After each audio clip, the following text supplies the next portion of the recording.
राज्यसभेची जागा एक आहे, पण मवियामध्ये इच्छुक अनेक आहेत. पवारांना राज्यसभेवर पाठवण्याचा पवारांच्या राष्ट्रवादीचा प्रयत्न आहे, तर विचारे, दानवे, खैरे देखील इच्छुक असल्याचं संजय राऊत यांचं म्हणणं आहे. काँग्रेसमधून 4 ते 5 जण इच्छुक असल्याची विजय वडेट्टीवारांची माहिती आहे.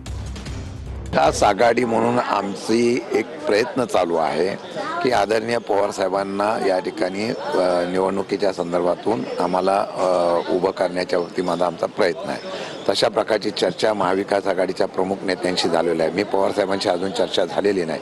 इच्छा व्यक्त करायला काहीच हरकत नाही ना. तुम्ही ज्यांची नावं सांगितली ते सगळे पक्षातले सक्षम उमेदवार आहेत. राजन विचारे मला या काळात भेटले, हे खरं आहे. ते उद्धवजी नाही भेटले माझ्या माहितीप्रमाणे, असं ते सांगत होते.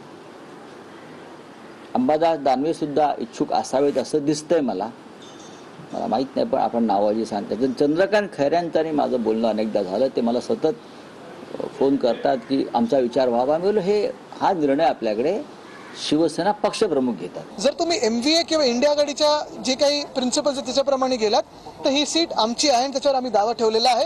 दुसरी गोष्ट म्हणजे मोठं नाव जर झालं मग पुढच्या वेळी काँग्रेस मोठं नाव आणेल, मग राऊत साहेबांची सीट आम्हाला द्यावी लागेल, मग तिसऱ्या वेळी कोणतरी अजून मोठं नाव येईल, मग आम्ही सीट घ्यायचीच नाहीत का? आमच्याकडे पण 4-5 इच्छुक आहेत, काँग्रेसकडे पण. आणि आम्हाला वाटतं की आमचा पक्ष राष्ट्रीय पक्ष असल्यामुळे राज्यसभेची जागाही आमच्या वाट्याला मिळाली पाहिजे. कारण आम्हालाही म्हणजे नॅशनल पॉलिटिक्सच्या हिशोबाने आम्हाला ही जागा महत्त्वाची वाटते आणि त्यासाठी आम्ही आग्रही आहोत.